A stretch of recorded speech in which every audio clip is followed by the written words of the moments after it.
আমরা ভালোবাসা দিয়ে বিশ্ব জয় করব, ঠিক কিনা? হেরে যাবে ওদের হিংসার ষড়যন্ত্র, জিতে যাবে আমাদের ভালোবাসা। আমাদের ভালোবাসাকে হারায় দেওয়ার মতো শক্তি পৃথিবীর কারণেই, চিল্লায় বলো ঠিক কিনা? মাশাআল্লাহ, মাশাআল্লাহ। যারা না বুঝে কোরআনের প্রোগ্রাম বানচাল করতে চায়, তাদের এসে দেখা উচিত যে জনগণকে ভুলভাল বোঝানোর দিন শেষ। তাওহীদি জনতা এখন অনেক সচেতন। কোরআন প্রেমী তাওহীদি জনতা কোরআন আর সুন্নাহ এই দুইটাই বুঝে, এই দুইটা ছাড়া কিচ্ছু বোঝে না। এই জন্য কোরআন আছে যেখানে আমরা আছি, সুন্নাহ আছে যেখানে আমরা আছি, ইসলাম আছে যেখানে আমরা আছি।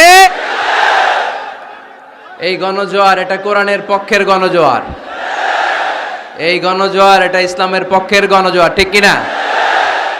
আজকে এই ময়দান থেকে বিরিয়ানির প্যাকেট দেয়া হবে? দুনিয়াবি কোনো স্বার্থ পাওয়া যাবে? একজনকে খুশি করতে এসেছি, চিল্লায় বলতে হবে তিনি কে? এজন্য গণজোয়ার আটকানো যায় না। আপনারা বানের পানি যখন ছুটতে শুরু করে দেখছেন আপনারা? ওইটারে আটকানো যায়? আটকাইতে গেলে পানি খালি বাড়তে থাকে, ফুলে ফেপে উপরে উঠতে থাকে। এক সময় যারা বাদ দিতে আসে এদেরকে সব ভেঙে মেসাকার করে দেয়। এজন্য যারা কোরআনের মাহফিলকে বানচাল করতে চায় এরা বোঝে নাই, না বুঝে এগুলো করেছে। আমরা তাদের জন্য দোয়া করি, কারণ আমাদের হৃদয়ে তাদের জন্য ভালোবাসা আছে না নাই? আজকে আসেন, আমাদের সাথে বসেন, দেখেন আমরা কোরআনের বিপক্ষে, আমার নবীর বিপক্ষে, আমার ইসলামের বিপক্ষে আমরা কোনো কথা বলি না, ঠিক কিনা? আমাদের এই পবিত্র মঞ্চগুলো থেকে কোরআনের পক্ষে কথা হয়, এই পবিত্র মঞ্চগুলো থেকে আমার নবীর শানের ব্যাপারে কথা হয়, এই পবিত্র মঞ্চগুলো থেকে ইসলামের পক্ষে কথা হয়। তো যেখানে ইসলামের কথা হয়, কোরআনের কথা হয়, বিশ্বনবী সাল্লাল্লাহু আলাইহি ইসলামের বায়োগ্রাফি নিয়ে কথা হয়, কোনো মুমিন ওই রকম বরকতময় মজলিস বন্ধ করতে পারে? আল্লাহ আমাদেরকে সহি সমঝ দান করুক, সহি বুঝ দান করুক। আমরা যেন সবসময় কোরআনের পক্ষে থাকতে পারি। আল্লাহ তুমি তৌফিক দাও। আজকের এই মাহফিলটাকে আল্লাহ তুমি আমাদের নাজাতের ওসিলা বানাও। আওয়াজ করে উত্তর দেন, সকল প্রশংসার মালিক কে? সকল ক্ষমতার উৎস কে? কেউ যেটা পারে না পারে কে? কেউ যেটা দেখে না দেখে কে? কেউ যেটা শোনে না শোনে কে? সে আল্লাহর জন্য আওয়াজ করে আমরা পড়ব আলহামদুলিল্লাহ। সবাই পড়েন রব্বানা লাকাল হামদ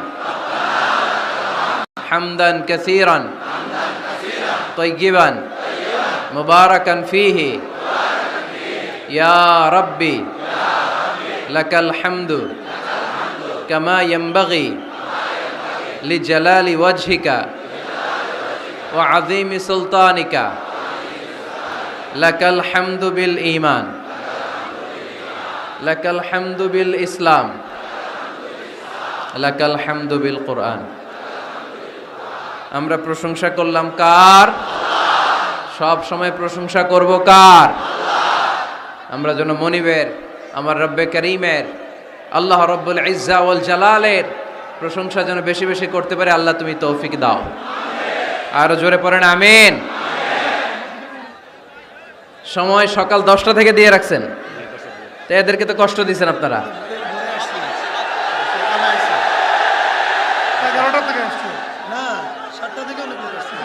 আরে কয়টায় আসছেন? কয়টায়?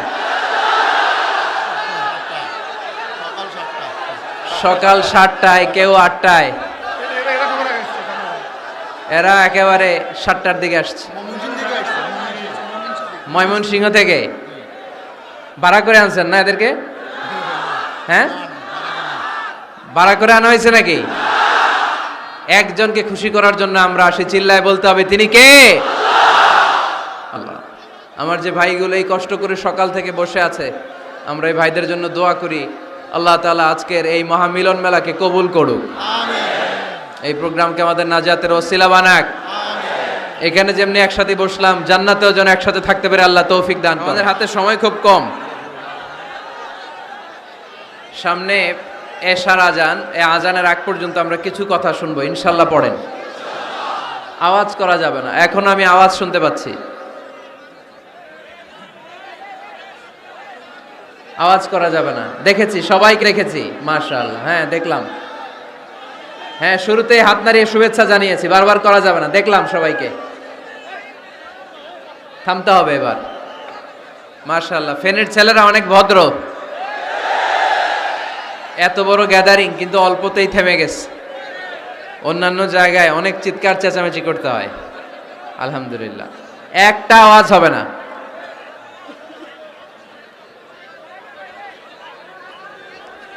আমি বলেছি একটা আওয়াজ হবে না।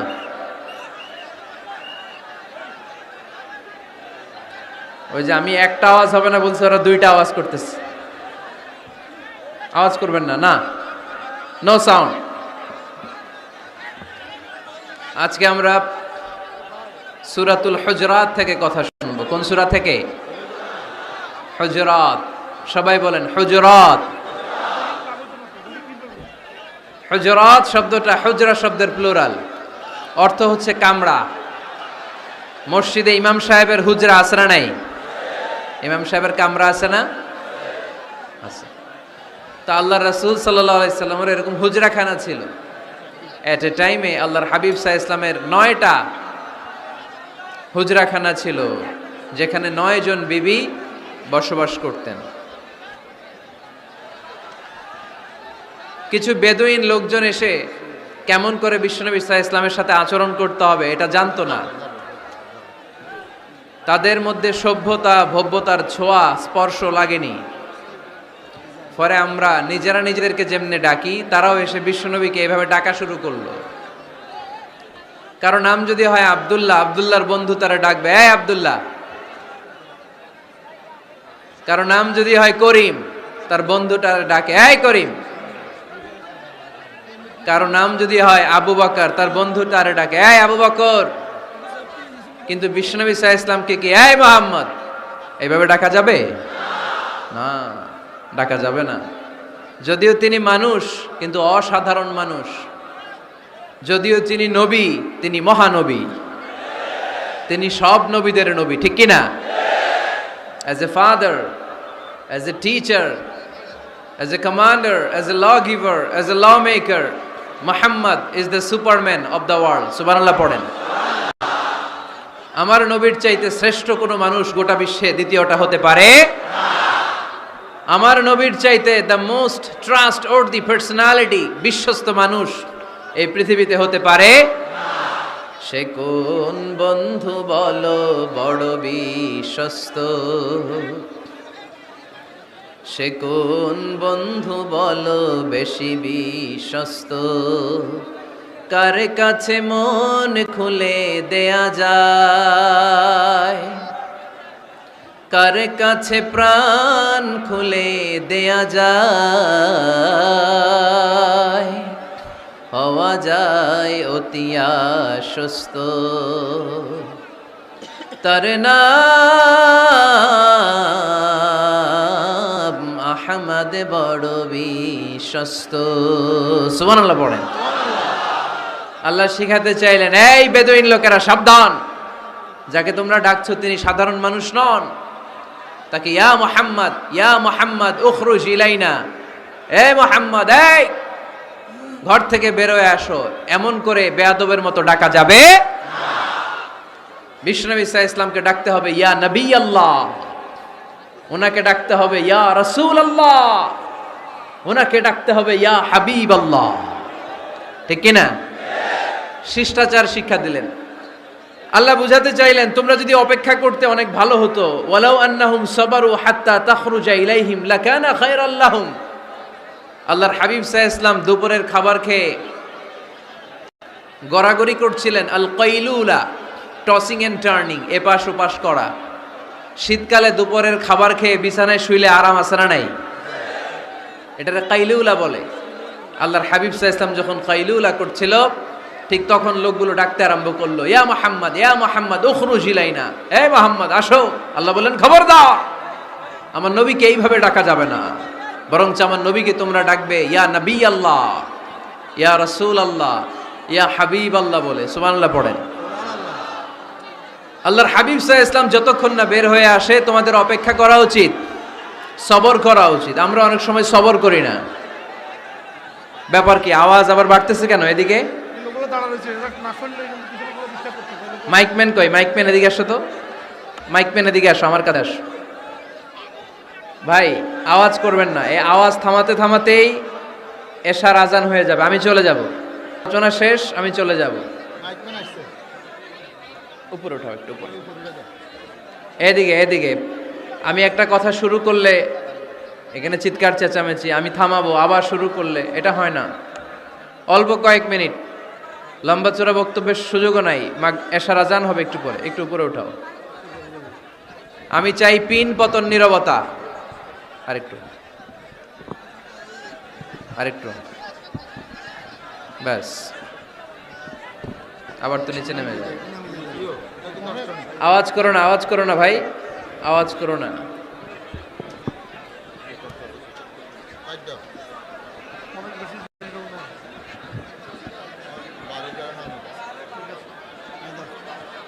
থামতে হবে, থামতে হবে।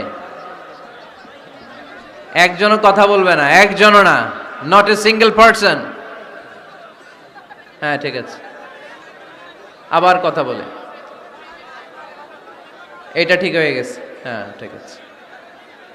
তাহলে আমরা আমাদেরকে যেইভাবে ডাকি, আল্লাহর হাবিব সাল্লাল্লাহু আলাইহি ওয়াসাল্লামকে ওইভাবে ডাকা যায় না। আল্লাহ বললেন খবরদার, তোমাদের উচিত ছিল অপেক্ষা করা যতক্ষণ না আল্লাহর হাবিব সাল্লাল্লাহু আলাইহি ওয়াসাল্লাম বিশ্রাম শেষ করে বাইরে বেরিয়ে আসে। তাই কারো বাসায় গেলে অপেক্ষা করবেন যতক্ষণ না উনি আসে, আর যাওয়ার আগে অ্যাপয়েন্টমেন্ট নিয়ে যাবেন। আজকের প্রথম মেসেজ, কারোর সাথে দেখা করার আগে কি নিয়ে যাবেন? ফ্যানের ছেলেরা কথা বলে না,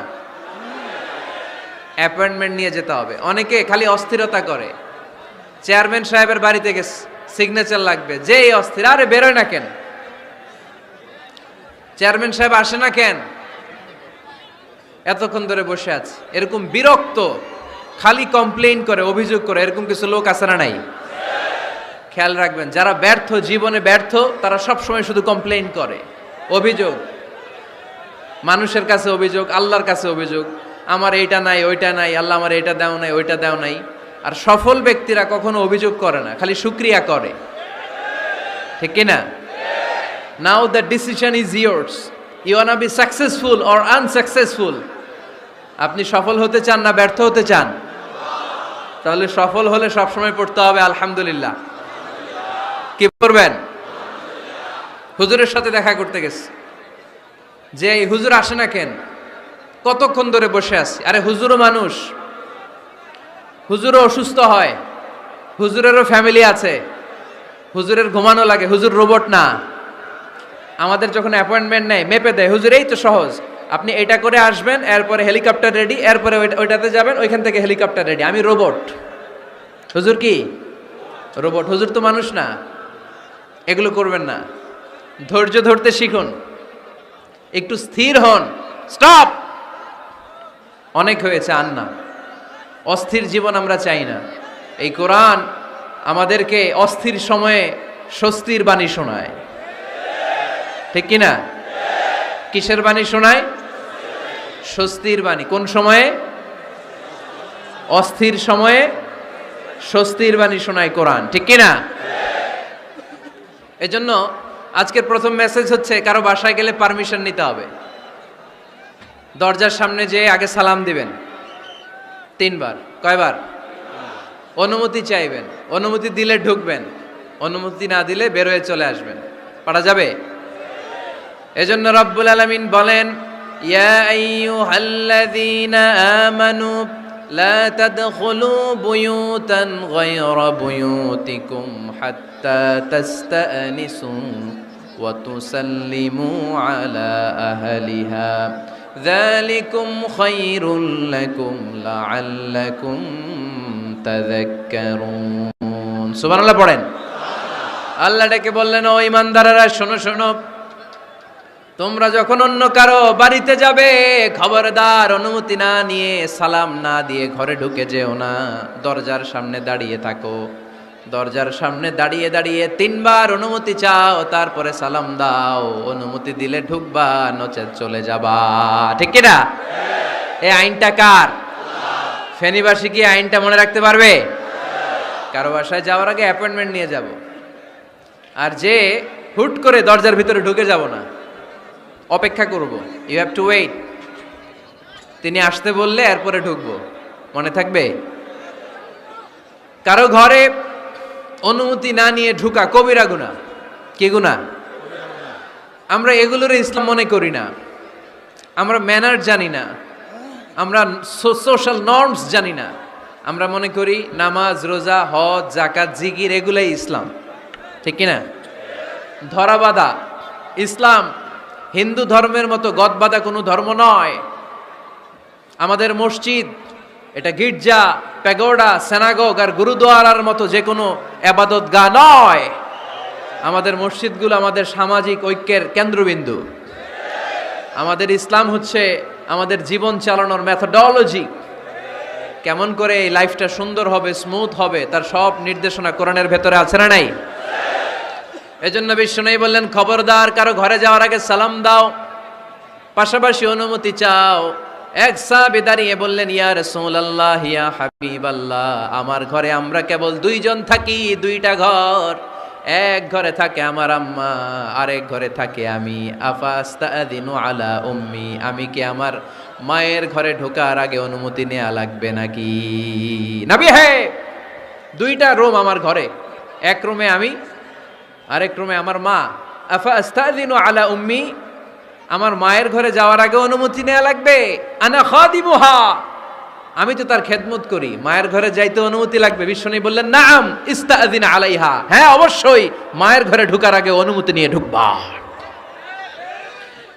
সুবহানাল্লাহ পড়বেন না?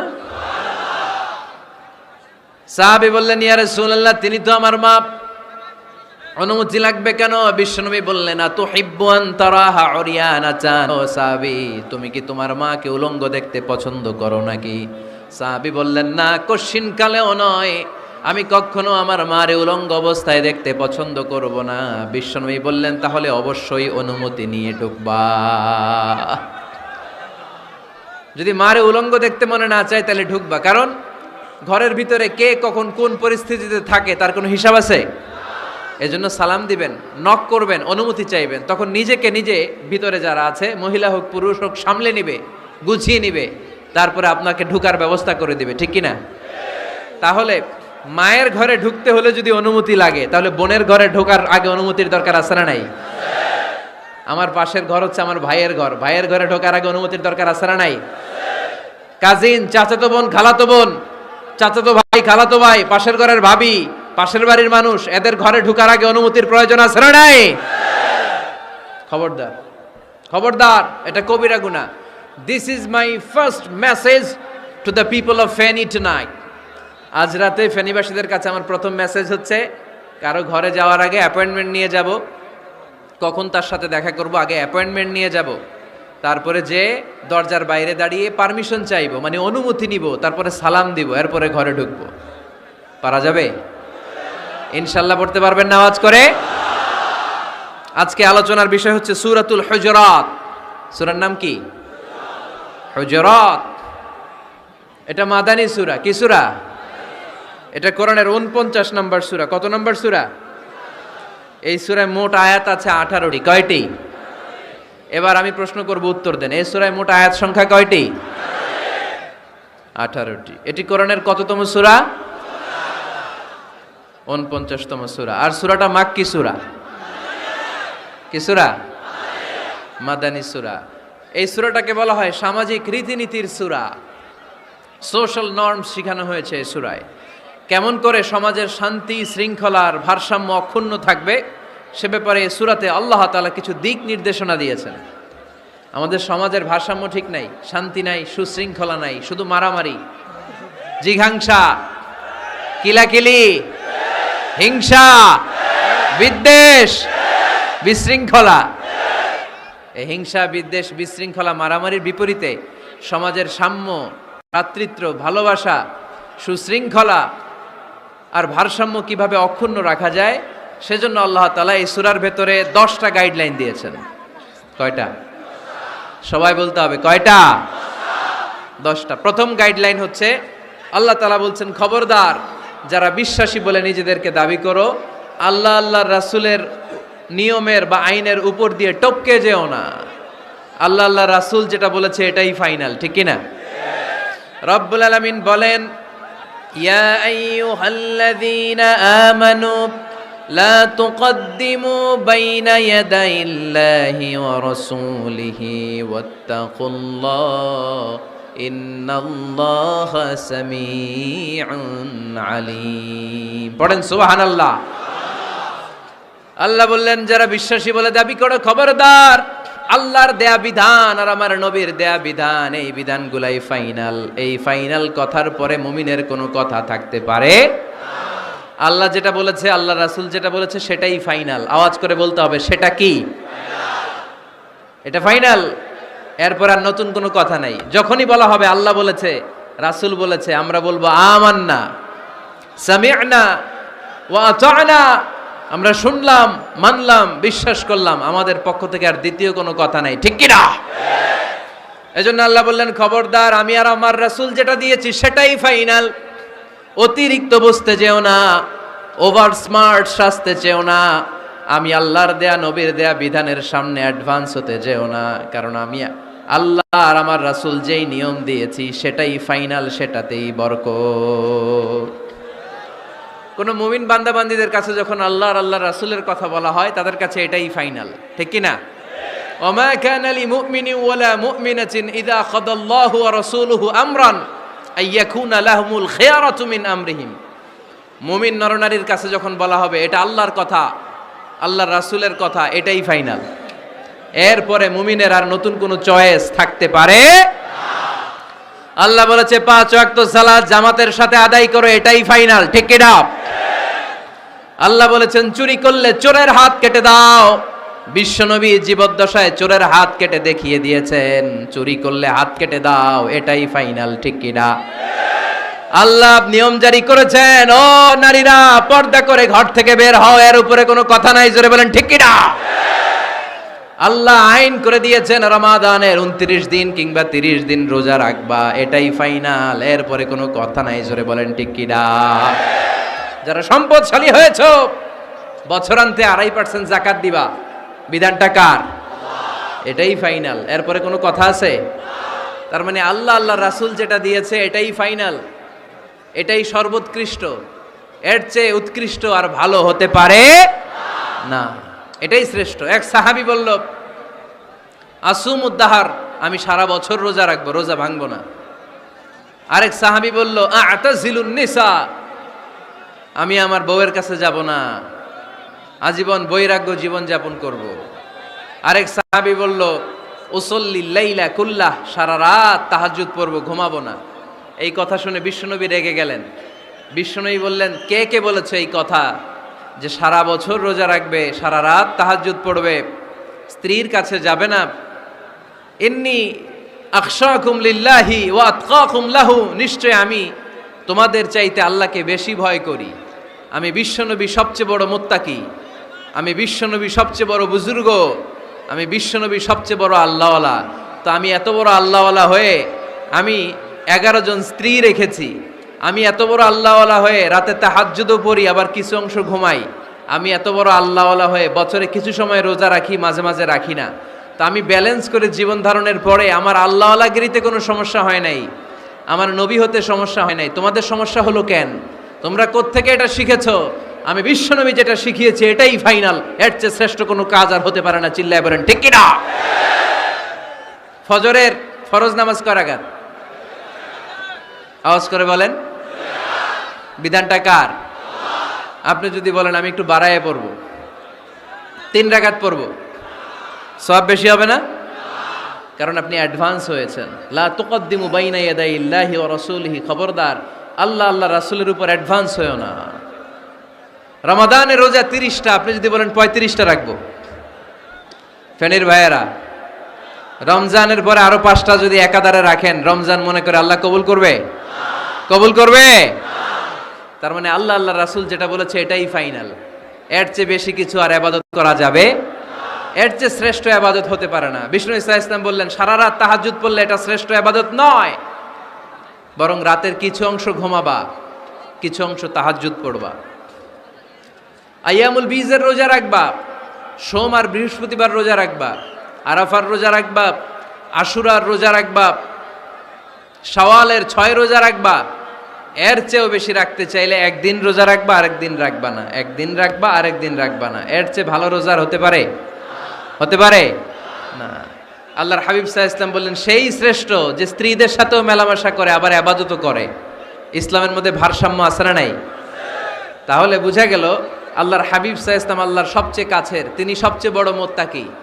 ফেনীবাসী আওয়াজ করে বলেন তো, আমার নবীর চাইতে বড় মুত্তাকি হওয়া যাবে? আমার নবীর চাইতে বড় আল্লাহওয়ালা হওয়া যাবে? নামাজ কেমন করে পড়তে হয় এটা নবী শিখায় গিয়েছেন, এর চেয়ে বেশি কিছু করা যাবে? জিকির কেমন করে করতে হয় এটা বিশ্বনবী শিখিয়ে গিয়েছেন কি জান নাই? বিশ্বনবীর শিখানো পন্থার বাইরে নতুন পন্থায় জিকির করা যাবে? তাহলে আল্লাহ এবং আল্লাহ রাসূল যা শিখিয়েছে এটাই ফাইনাল। আল্লাহ রাসূলের কথার উপরে আমরা দ্বিতীয় কোনো কথা বলতে চাই না। এটা হচ্ছে 1 নাম্বার গাইডলাইন। সমাজে যদি শান্তি আনতে চান এই গাইডলাইন মানতে হবে। বিশ্বাসীদের জন্য 2 নাম্বার গাইডলাইন হচ্ছে লা তারফাউ আসওয়াতাকুম ফাওকা সাউতিন নবী। খবরদার ওহে বিশ্বাসীরা, নবীর কণ্ঠের চাইতে যেন তোমাদের কণ্ঠ উঁচু হয়ে না যায়। আপনারা কথা শুনতেছেন? মনোযোগ আছে না গেছে? বনু তামিম গোত্রের নেতা কে হবে? আল্লাহর হাবিব সাল্লাল্লাহু আলাইহি ওয়াসাল্লাম পরামর্শ করছিলেন। সাইয়েদনা আবু বকর বললেন, আমার মতামত হচ্ছে এই লোকটা নেতা হলে ভালো হয়, যোগ্য লোক। ওমরে ফারুক বললেন, না, উনি না। আবু বকর যেটা বলেছে ওইটা না, আমার মনে হয় এই লোকটা নেতা হলে ভালো হয়। আবু বকর বললেন, না ওমর তুমি বুঝো না, আমি যারে বলছি সে ভালো। ওমরে ফারুক বলে, না আবু বকর, আমি যাকে বলেছি সে ভালো। এরকম মতামত দিতে দিতে, তর্ক করতে করতে বিশ্বনবীর গলার চাইতে সাহাবীদের গলার আওয়াজ বড় হয়ে গিয়েছে। আল্লাহ এটা আরশের উপর থেকে বরদাস্ত করে নাই। আল্লাহ বলেছেন, খবরদার, লা তারফাউ আসওয়াতাকুম ফাওকা সাউতিন নবী। নবীর কণ্ঠের চাইতে তোমাদের কণ্ঠ যেন উঁচু হয়ে না যায়। আমার নবীকে আমি তোমাদের বন্ধু বানিয়েছি, তোমাদের কাছে রেখেছি, তার মানে এই নয় যা মন চায় তাই নবীর সাথে আচরণ করবা, ঠিক কি না? কখনো যেন নবীর কণ্ঠের চাইতে কণ্ঠ উঁচু হয়ে না যায়। যদি নবীর গলার আওয়াজের চাইতে তোমাদের গলার আওয়াজ উঁচু হয়ে যায়, তোমাদের জীবনের সব নেক আমলগুলোকে আমি বাতিল করে দেব।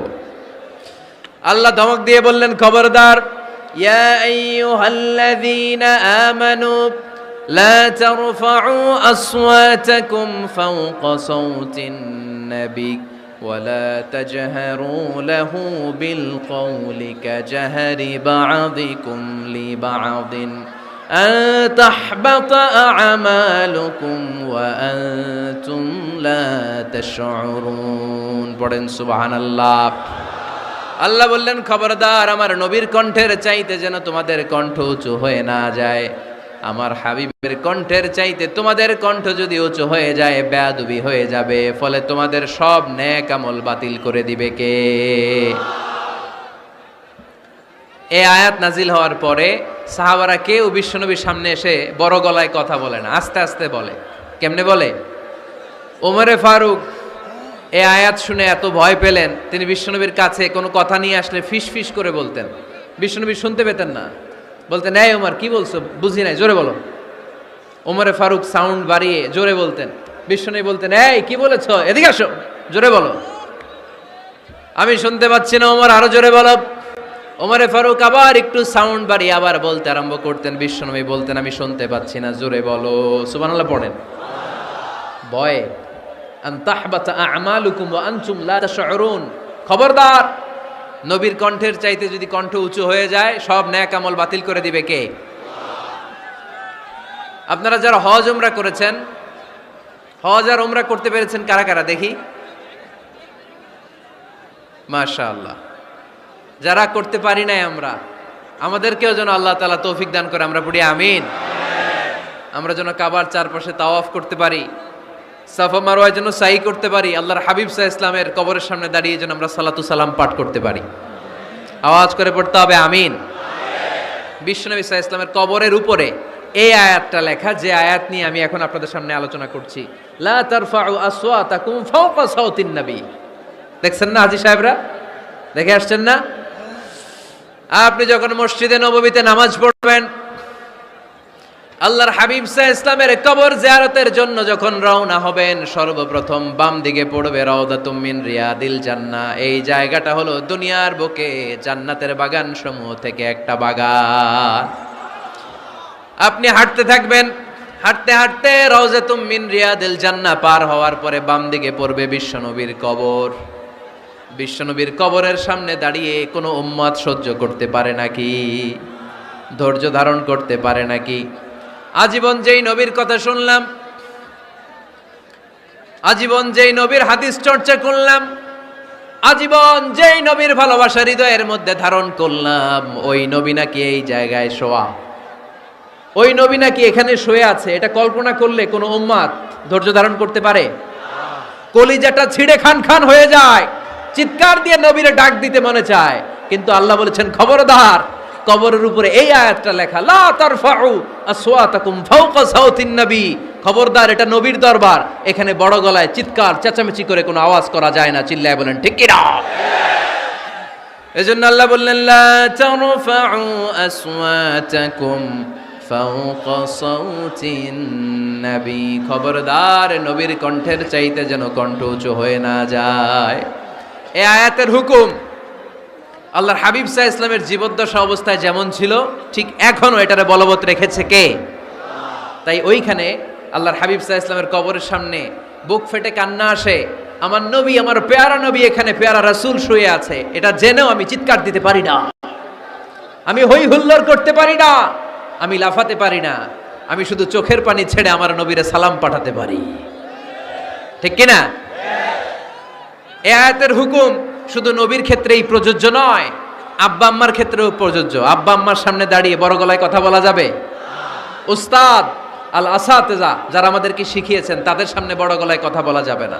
আধ্যাত্মিক গুরু, ইসলামী আন্দোলনের নেতা, ধর্মীয় নেতা, ওনাদের সামনেও চোখ রাঙিয়ে কথা বলা যাবে না। চিল্লায় বলেন ঠিক কিনা? লা তারফাউ আসওয়াতাকুম ফাওকা সাওতিন নবী। আদব নাই সমাজে, আদব নাই, এজন্য এত মহা সমস্যা। তাহলে প্রথম মেসেজ হচ্ছে আল্লাহ আল্লাহর হাবিব যা বলেছেন ওইটাই ফাইনাল, ওইটার উপরে কোনো কথা আছে? দ্বিতীয় মেসেজ হচ্ছে নবীর দরবারে দাঁড়িয়ে বড় গলায় কথা বলা যাবে।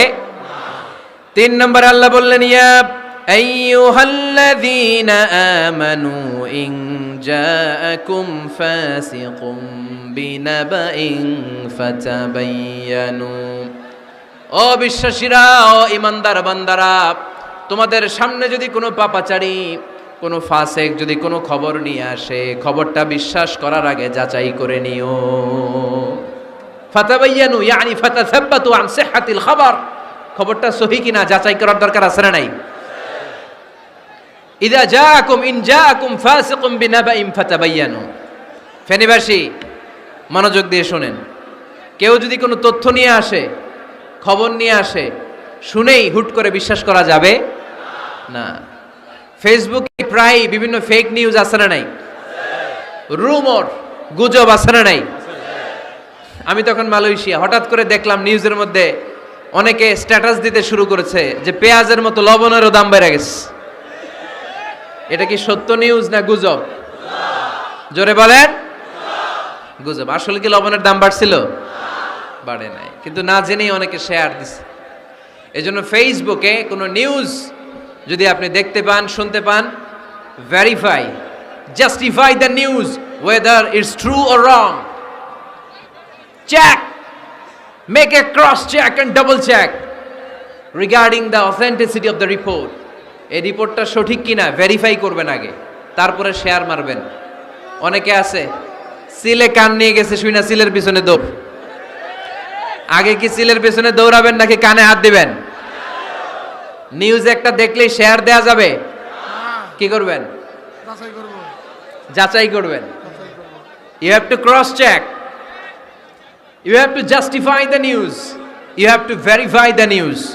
আমরা প্রায় নিউজ একটা দেখলেই শেয়ার দেই, হয়তো একটা ভুল নিউজ আপনি শেয়ার দিয়েছেন, এই ভুল নিউজের কারণে পুরো সমাজের মধ্যে গোলমাল, এর দায়ভার আপনার কাঁধেই বর্তাবে। আওয়াজ করে বলেন ঠিক কিনা? এই ভুয়া নিউজগুলোতে আমাদের খুব আগ্রহ।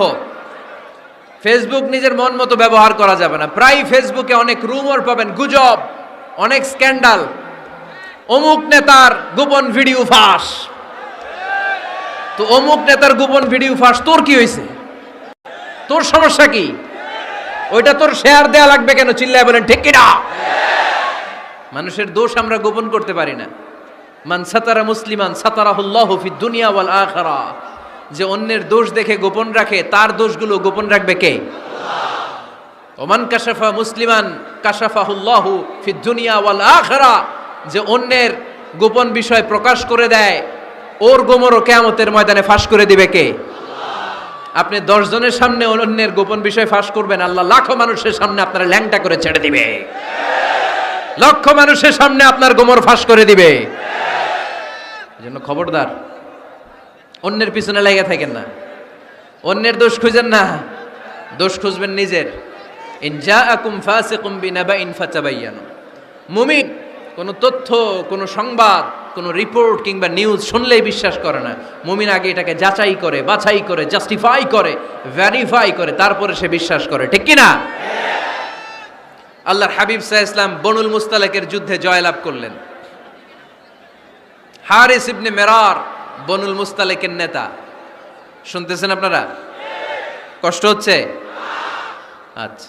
হারিস ইবনে মিরার বললেন, ইয়া রাসূলুল্লাহ, আমরা ইসলাম ধর্ম গ্রহণ করলাম, কি কি নিয়ম মানতে হবে? আল্লাহর হাবিব সাল্লাল্লাহু আলাইহি ওয়াসাল্লাম বললেন, সালাত পড়বে, যাকাত দিবে। উনি বললেন, তাহলে যাকাত নেন। আল্লাহর হাবিব বললেন, না, এই তো মাত্র কালিমা পড়ে মুসলমান হলে, হালানিল হাউল, 1 বছর অতিক্রান্ত হওয়ার পরে যাকাত দিবে। আল্লাহর হাবিব সাল্লাল্লাহু আলাইহি ওয়াসাল্লাম মদিনায় ফিরে আসলেন।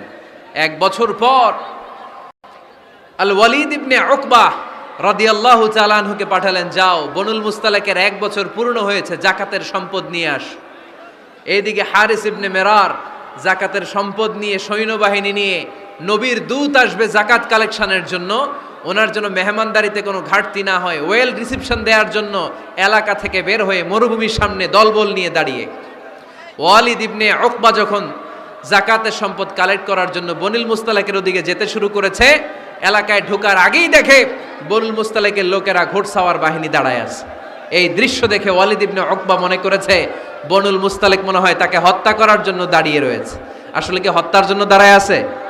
কি জন্য দাঁড়ায় আছে? ওয়েলকামিং রিসিপশন দেওয়ার জন্য। উনি ভয় পেয়ে অ্যাবাউট টার্ন, তথ্য যাচাই না করে মনে করছে আমারে মারবে, ধরবে, about turn, return back to Medina. মদিনায় চলে গেলেন, যে বলে, ইয়া রাসূলুল্লাহ, বনুল মুস্তালিক যাকাত দেওয়া তো দূরের কথা, এগুলো তো সব কাফের হয়ে গেছে। ইয়া রাসূলুল্লাহ, ওরা তো মনে হয় কাফের হয়ে গিয়েছে, যাকাত প্রদান করা তো দূরের কথা, মারার জন্য সৈন্যবাহিনী নিয়ে অ্যাটাক করেছে। বিশ্বনবী রেগে গেলেন। খালিদ বিন ওয়ালিদের নেতৃত্বে 1000 সৈন্যবাহিনী পাঠিয়ে বললেন, যাও বনুল মুস্তালিক অ্যাটাক করো, বনুল মুস্তালিকে অভিযান চালাও।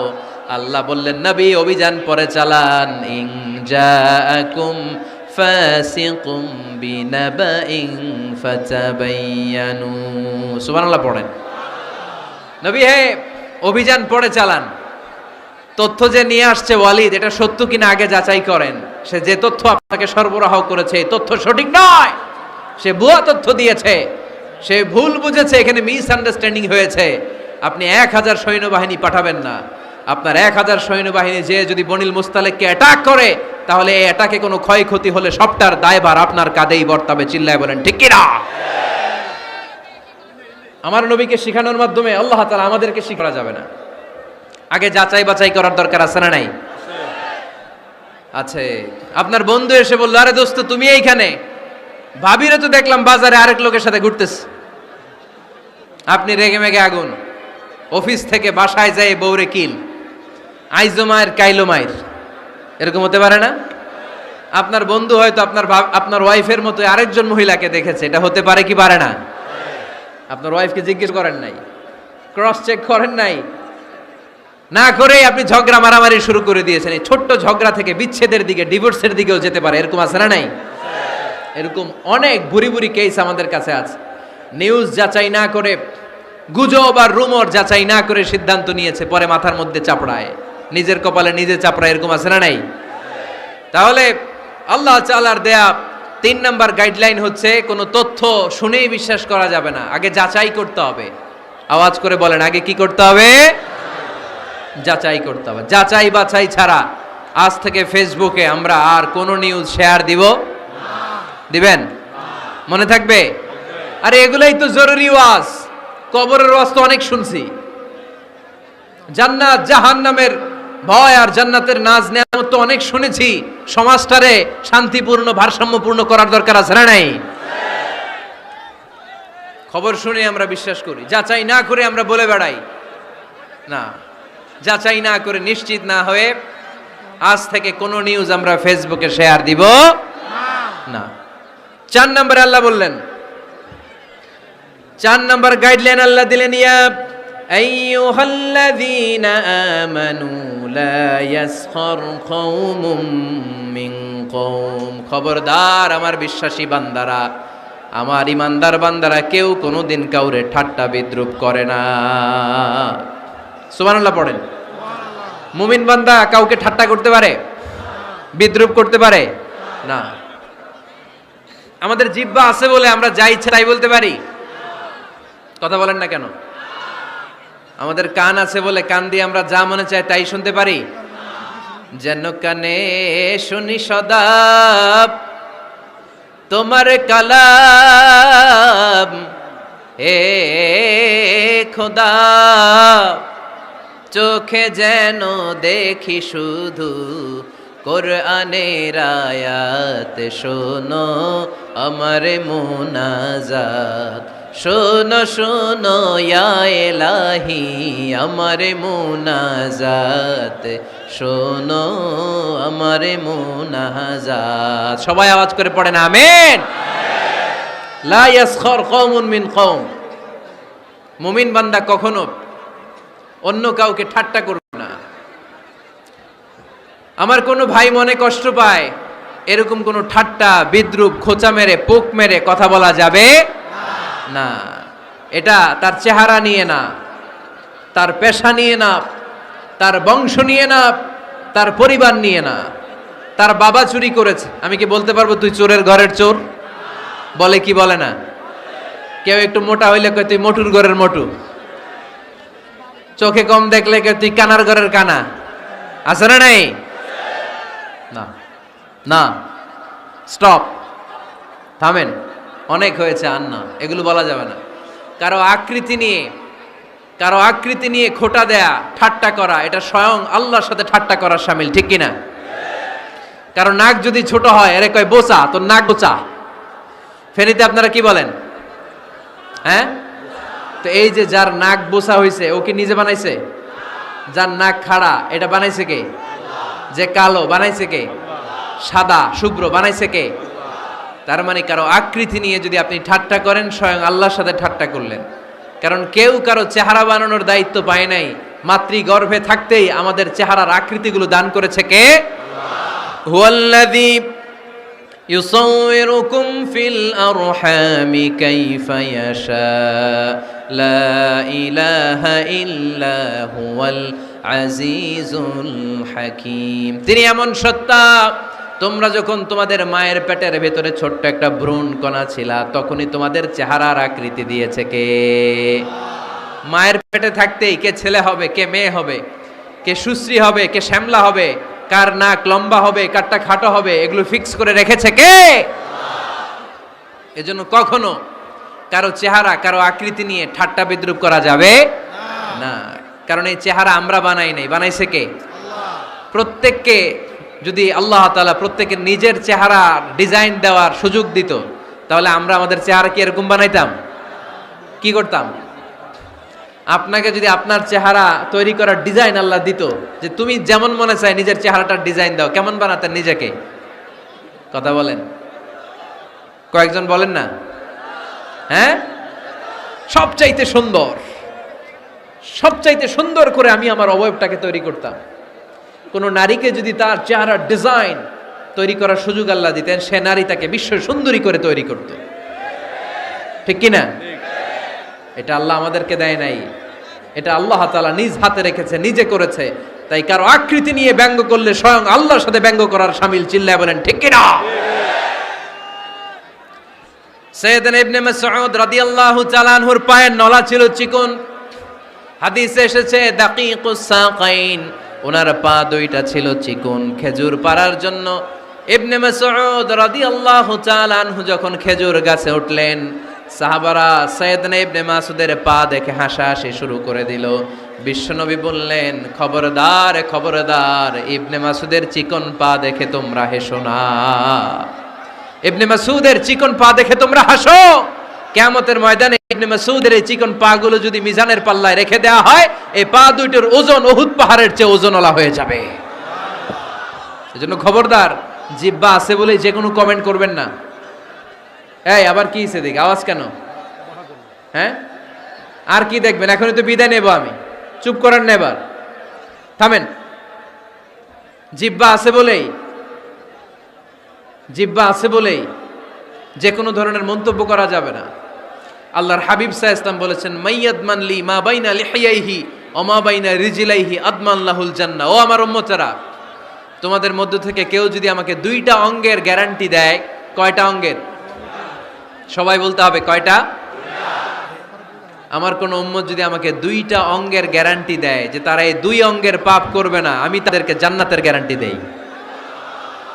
এক নম্বরে মা বাইনা লিহিয়াইহি, দুই চোয়ালের মাঝখানে যা থাকে মানে জিহ্বা।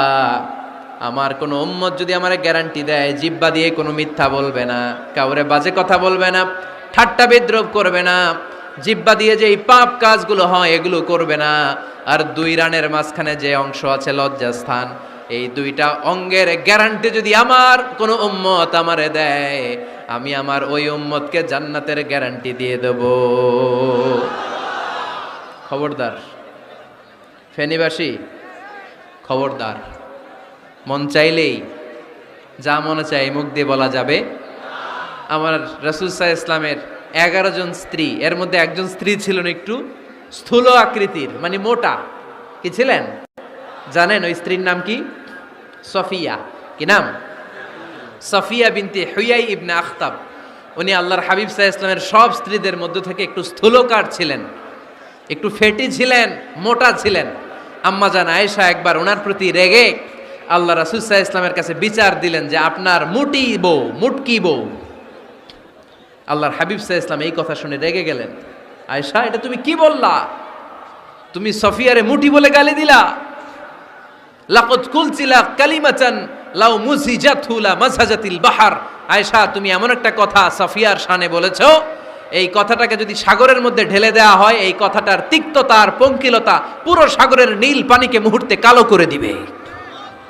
এজন্য খবরদার, জিহ্বা সামলান। সাহাবারা রাদিয়াল্লাহু তাআলা আনহু আজমাইন, ওনারা জিহ্বা ধরে মাঝে মাঝে জিহ্বার মধ্যে বাড়ি দিতেন আর কাঁদতেন আর বলতেন, জিহ্বা, তোর কারণে কিয়ামতের দিন আমরা আল্লাহর কাছে ধরা খেয়ে যাব। মুমিন চাইলেই এই মুখ দিয়ে যা মনে চায় বলতে পারে। তাহলে 4 নাম্বার গাইডলাইন হচ্ছে, লা ইয়াসখার কওমুন মিন কওম, কোন বিশ্বাসী বান্দা কখনো অন্য বিশ্বাসী বান্দাকে ঠাট্টা বিদ্রূপ করতে পারবে না। 5 নম্বরে আল্লাহ বললেন,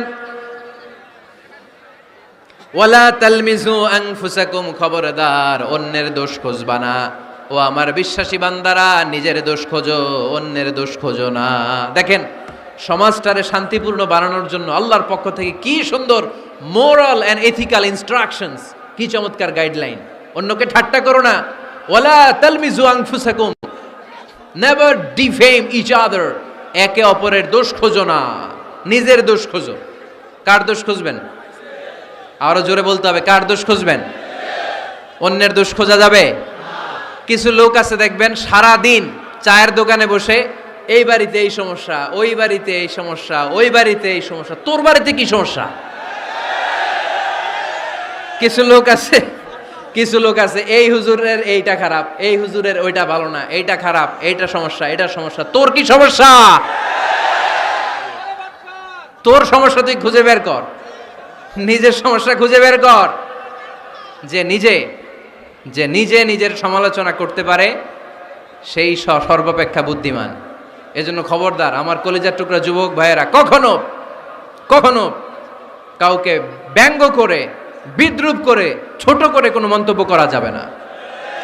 কখনো অন্যের দোষ খোঁজা যাবে না। দোষ আমরা খুঁজবো, নিজের দোষ, ঠিক কিনা?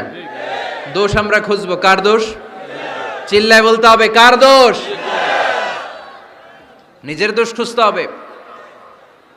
যারা নিচু মনের মানুষ, এরা মানুষের দোষ নিয়ে কথা বলে। Small people talk about people, average people talk about things and stories, and great people talk about ideas. যারা নিচু মনের মানুষ, এরা মানুষের দোষ নিয়ে কথা বলে। যারা মাঝারি ধরনের মানুষ, এরা এলাকার ঘটনা বিভিন্ন বিষয় নিয়ে কথা বলে। আর যারা বড় মনের মানুষ, এরা আইডিয়া নিয়ে কথা বলে। তারা তাদের আইডিয়াকে কাজে লাগিয়ে সমাজটারে পাল্টে দিতে চায়। যুগ জামানা পাল্টে দিতে চাই না অনেকজন, এক মানুষই আনতে পারে জাতির জাগরণ। এক মানুষই বিপদকালে বাঁচায় কাফেলায়, ক্ষুদ্র ডিঙ্গি বাঁচায় জাহাজ অসীম দরিয়ায়। এজন্য নিজেকে শুধরাতে হবে। ওয়ালা তালমিজু আনফুসাকুম, অন্যের দোষ খোঁজো না, নিজের দোষ খোঁজো। তাহলে ফেনীবাসীরা, এই হোক আমাদের স্লোগান, আমরা নিজেদের দোষ খুঁজবো বেশি, অন্য কারো দোষ কখনো খুঁজবো না। আপনি নিজে ঠিক হয়ে যান, দুনিয়া এমনি ঠিক হয়ে যাবে। নিজে ঠিক তো দুনিয়া ঠিক। নিজেকে শুধরান। অন্যের দোষ দেখে তো আমার লাভ নাই। ও কি করছে এটা ও জবাব দিবে, আমি কি করেছি আল্লাহর সুপ্রিম কোর্টের কাঠগড়ায় সেদিন আমাকে জবাব দিতে হবে। চিল্লায় বলো ঠিক কিনা? এজন্য অন্যের দোষ যেন আমরা না খুঁজি, নিজেকে যেন পরিবর্তন করি। পরিবর্তন করতে রাজি আছি তো সবাই? পরিবর্তনের অগ্রনায়ক হতে রাজি আছি তো সবাই? সিদ্ধান্ত নিতে হবে, শক্ত সিদ্ধান্ত। দাঁড়াতে হবে, সৈনিকের মতো দাঁড়াতে হবে, ঠিক কিনা? আধারে ভয় পেও না, আলো আছে আড়ালে, অন্ধকার পালিয়ে যাবে তুমি উঠে দাঁড়ালে। নিজেকে দাঁড়াতে হবে, নিজের সাথে নিজের শক্ত বোঝাপড়া করতে হবে। অন্যের দোষ খোঁজার সময় আমাদের নাই। চিল্লায় বলো ঠিক কিনা? দোষ খোঁজা যাবে না, নিজের দোষ নিজের আমরা খুঁজবো। বসেন বসেন। কে ঢুকছে এখানে? হ্যাঁ, কারেন্টে শক করছে। সাপ, সাপ ও আওয়াজ শুনতে আসে।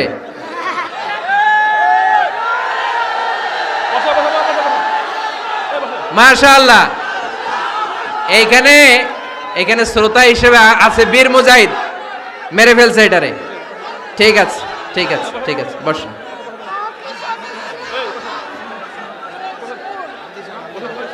এখনো কথা বাকি, বসেন। একটা আওয়াজ হবে না, একটা আওয়াজ হবে না। আবার আওয়াজ হয় এখানে। তাহলে ফেনীর ভাইয়েরা, অন্যের দোষ খুঁজবে না, নিজের দোষ খোঁজা যাবে? যাবে যাবে? ক্লান্ত হয়ে গেছেন? কষ্ট হচ্ছে? তারপরে 7 নম্বরে আল্লাহ বললেন, ওয়ালা তানাবাজু বিল আলকাব, ওয়ালা তানাবাজু বিল আলকাব। এই ছেলেরা, আমি এখনই উঠে যাব, বিদায় নিচ্ছি, বসো। বসেন ভাই, বসেন। এগুলো অনেক জরুরি কথা, মনোযোগ দিয়ে শুনেন। ওয়ালা তানাবাজু বিল আলকাব, মানুষকে মন্দ নামে ডেকো না। অনেকের নাম চেঞ্জ করে ডাকি, আছে না নাই? না, আমার কলিজার টুকরা ফেনীর ভাইয়েরা, আজ থেকে কখনো কারোর নাম চেঞ্জ করে আমরা ডাকবো না। যে নামে তাকে ডাকলে সে খুশি, আমরা ওই নামে ডাকবো, পারবো তো? কারণ প্রত্যেকের নামটা প্রত্যেকের কাছে বড্ড দামি, প্রত্যেকের নামটা প্রত্যেকের কাছে বড্ড প্রিয়। আপনার নাম কি? লিটন ভাই, মাউল হক লিটন ভাই। আপনার কাছে মনে হইতে পারে, আরে লিটন একটা নাম হইলো, তো কত আছে আমাদের এলাকায়। না, এলাকায় অনেক আছে ঠিক, কিন্তু লিটন ভাইয়ের কাছে লিটন নামটা খুব আদরের, যত্নের, ঠিক কিনা? আমার নাম কি? আমার নাম মিজান। আরে মিজান একটা নাম হইলো নাকি? কত নাম আছে মিজান, এলাকার সিপাই পয়রাস। এটা ঠিক, অনেক নাম আছে মিজান নামে, কিন্তু যেহেতু এটা আমার নাম, আমার কাছে এই নামটা বড় দরদের, বড় যত্নের, বড় আদরের। কারণ এই নামটা আমার পরিচয় বহন করে। ভাইয়ের নাম কি? স্বপন। স্বপন ভাই এলাকায় অনেক আছে না? তো সিম্পল একটা নাম, কিন্তু না, স্বপন মিয়াজি ভাইয়ের কাছে এটা সিম্পল না, এই নামটা ওনার কাছে যত্নের। মানুষ তার নাম খুব পছন্দ করে নিজের নামের, কারণ দেখবেন কাগজ আর কলম পাইলে সবাই নিজের নাম লেখে, খালি নিজের নামের সিগনেচার দেয়, আছে না নাই? এরপরে দেখবেন যে কক্সবাজারে গেলে সাগরের তীরে বালু পাইলেই বালুর মধ্যে নিজের নাম লেখে, আবার ওই নামের পাশ দিয়ে লাভও আঁকে, আছে না নাই?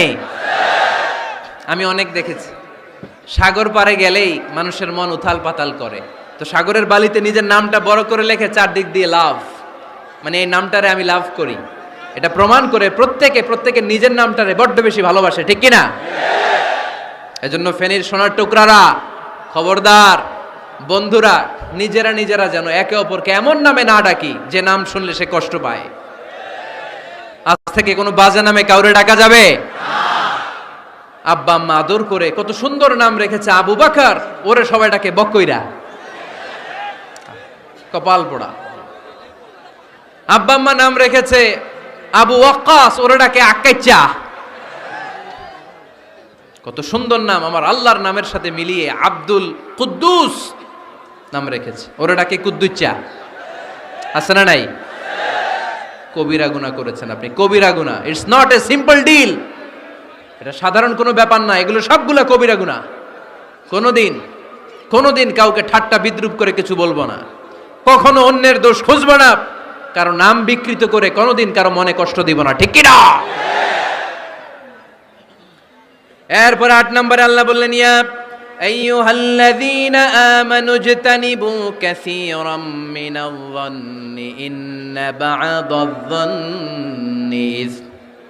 অবিশ্বাসীরা খবরদার, অনুমান আন্দাজ নির্ভর কোনো কথা বলবে না, যেটা বলবে নিশ্চিত হয়ে বলবে। কার কথা? অনুমান নির্ভর কোনো কথা, আন্দাজ নির্ভর কোনো কথা কোনো মুমিন বলতে পারে? আমার কথা বোঝা যায়? হ্যাঁ, ফেনীবাসী কথা বোঝা যায়? ফেনী না হেনি? হ্যাঁ, আর বাড়ি হেনি, আইসাই রেনি। আপনারা কি ডাকেন, ফেনী না হেনি? ফেনী। মাশাআল্লাহ, খুব সচেতন ফেনীবাসী। দেখছেন আপনাদের জেলা নিয়ে কিছু বললে খারাপ লাগে না? লাগে। তো নোয়াখালী করে গালি দিয়েন না, চিটাঙ্গারে গালি দিয়েন না, কুমিল্লাবাসীদেরকে গালি দিয়েন না। আমার 64 জেলায় সুজলা সুফলা শস্য শ্যামলা, ঠিক কিনা? 64 জেলা নিয়ে আমার এই বাংলাদেশ। প্রত্যেক জেলায় আমাদের সৌন্দর্য আছে না নাই? এক এক জেলার ভাষার সাথে আরেক জেলার ভাষার কোনো মিল।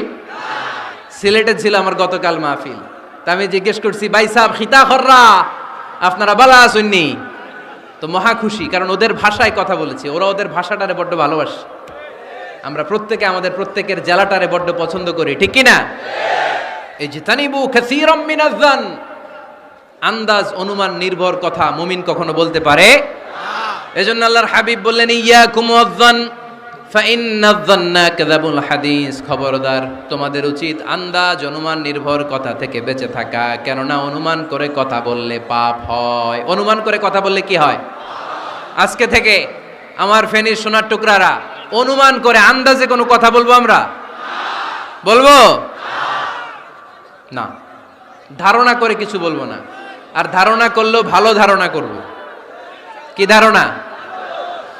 রাস্তা দুইটা, একটা পজিটিভ আর একটা নেগেটিভ। মুমিন পজিটিভ ধারণা করে, মুমিন কখনো নেগেটিভ ধারণা করে না। তাহলে কোন দিকে যাব, পজিটিভ না নেগেটিভ? আওয়াজ করে, পজিটিভ না নেগেটিভ? যারা মুনাফিক এরা ইয়াত্তাবিউনা ইল্লা যান ওয়া ইন্না যান্না লা ইউগনি মিনাল হাক্কি শাইআ। যারা মুনাফিক এরা আন্দাজ অনুমান নির্ভর মানুষের ব্যাপারে কথা বলে, আর আন্দাজ অনুমান কখনো সত্যের বিকল্প হতে পারে না। আন্দাজ অনুমান কখনো সত্যের বিকল্প হতে পারে? এজন্য দৃষ্টিভঙ্গি বদলান, জীবনকে বদলায় দিবে কে? আমরা কখনো কোনো নেগেটিভ কথা বলবো না, অলওয়েজ পজিটিভ। অলওয়েজ কি? এই যে আমার হাতে কি দেখা যায়? পানির বোতল, তাই না? এখানে অর্ধেক পানি ভরাস। কাউকে যদি প্রশ্ন করি, ভাই কি দেখতে পাচ্ছেন, একদল বলবে এখানে অর্ধেক বোতল খালি দেখা যায়, উত্তরটা সঠিক। আসলে বোতলের অর্ধেক খালি। আবার এদিকে আরেকজনকে বললাম, ভাই এখানে কি দেখা যায়? বলবে, হুজুর বোতলের অর্ধেক পানি ভরা। এটাও সঠিক উত্তর। প্রথমটা ছিল নেগেটিভ উত্তর, দ্বিতীয়টা পজিটিভ উত্তর, ঠিক না? যারা সবসময় নেগেটিভ চিন্তা করে এরা খালি জায়গাটা দেখছে যে পানি নাই, আর যারা সবসময় পজিটিভ চিন্তা করে এরা পানি যে ভর্তি অর্ধেক ওইটা দেখছে। আমরা নেগেটিভের দিকে যাব না, মুসলমান থাকবে সব সময় always positive, come back positive, not go back negative. চিল্লায় বলতে হবে, ঠিক কি না? কখনো আন্দাজ অনুমান নির্ভর আমরা কিছু বলবো না। 9 নাম্বার, একেবারে শেষের দিকে চলে আসছে। 9 নাম্বার আল্লাহ বললেন, খবরদার, ওয়ালা তাজাসসু, গোয়েন্দাগিরি করো না। গোয়েন্দাগিরি করা হারাম। গভর্নমেন্ট যে গোয়েন্দা বিভাগ রেখেছে এটা না, এটা দেশের আইন শৃঙ্খলা বজায় রাখার জন্য এটা জরুরি। আল্লাহর হাবিব সাল্লাল্লাহু আলাইহি ওয়াসাল্লামেরও নিজস্ব গোয়েন্দা ছিল, কিন্তু আমরা যে নিজেরা গোয়েন্দাগিরি করি এটারে হারাম ঘোষণা করেছে কে? অনেকে আছে দেখবেন জানলা একটা খোলা থাকলে উকি মারে। আলহামদুলিল্লাহ ফেনীতে এগুলা নাই।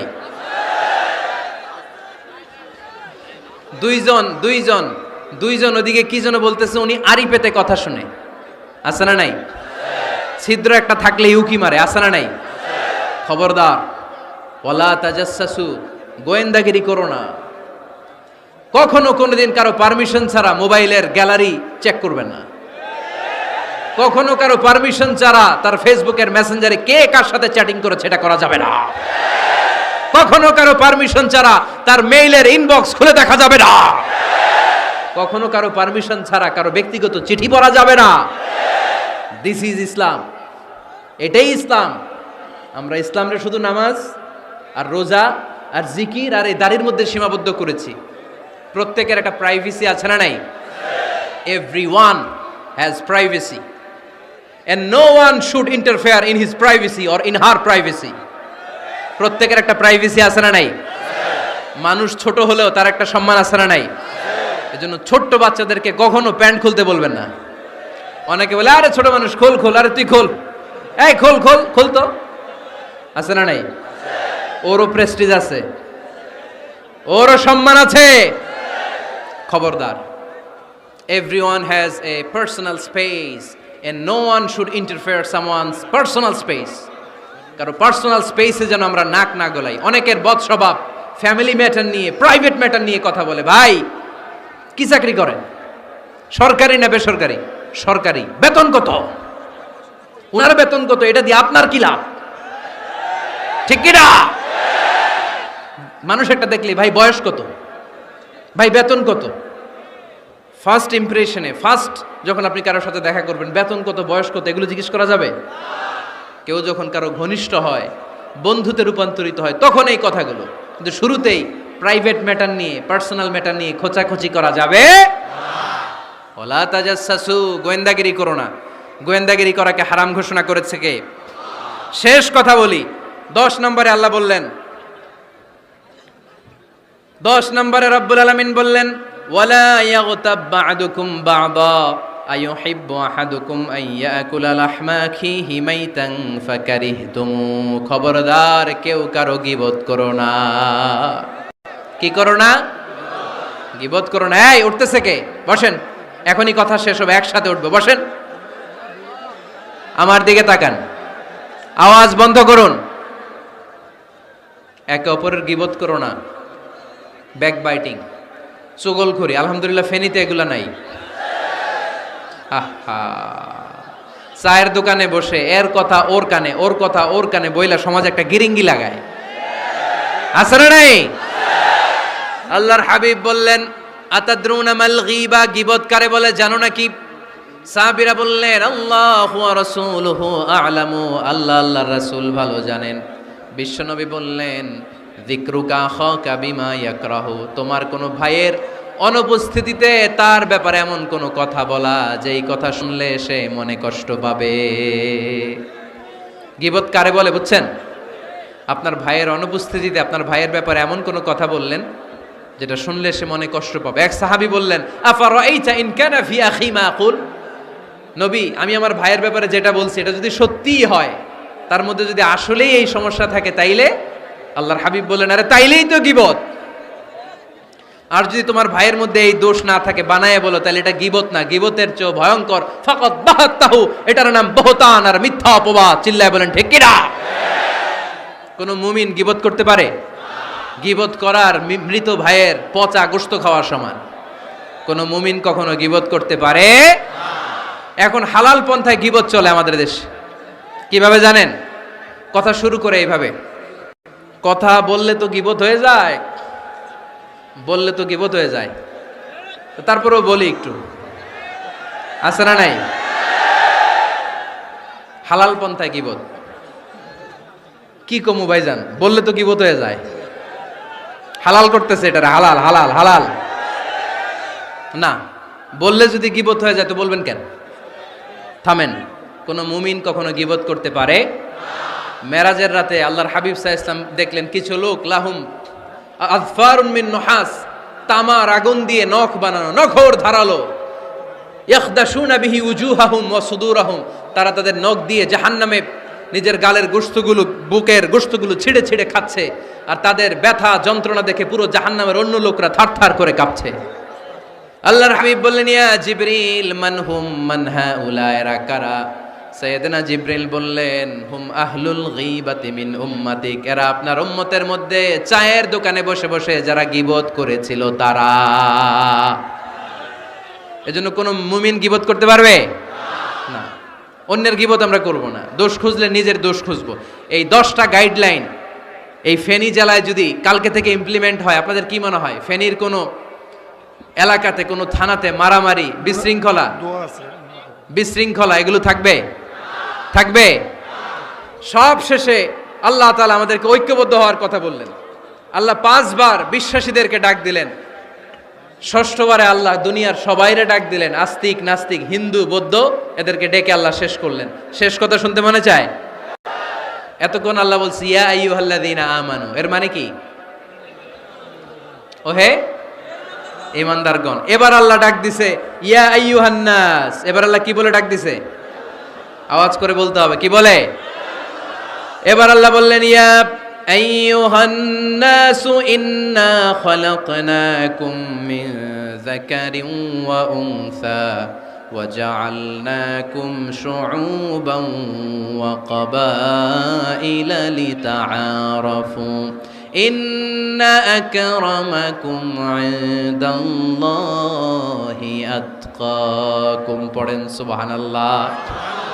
আল্লাহ ডেকে বললেন, ইন্না খালাকনাকুম মিন যাকারিন ওয়া উনসা, ও বিশ্বাসীরা, এটা বলে ডাকে নাই, ও মানব সকল, নিশ্চয় আমি তোমাদেরকে এক নারী আর এক পুরুষ থেকে তৈরি করেছি। ওই পুরুষের নাম কি? ফেনীবাসী আওয়াজ করে বলেন, আদম আলাইহিস সালাম। আর ওই নারীটার নাম কি? এই দুইজন থেকে গোটা পৃথিবী। তার মানে আসলে আমরা সব এক। আসলে কি? সব এক। নাস্তিকও আমার ভাই, হিন্দুও আমার ভাই, বৌদ্ধ খ্রিস্টানটাও আমার ভাই।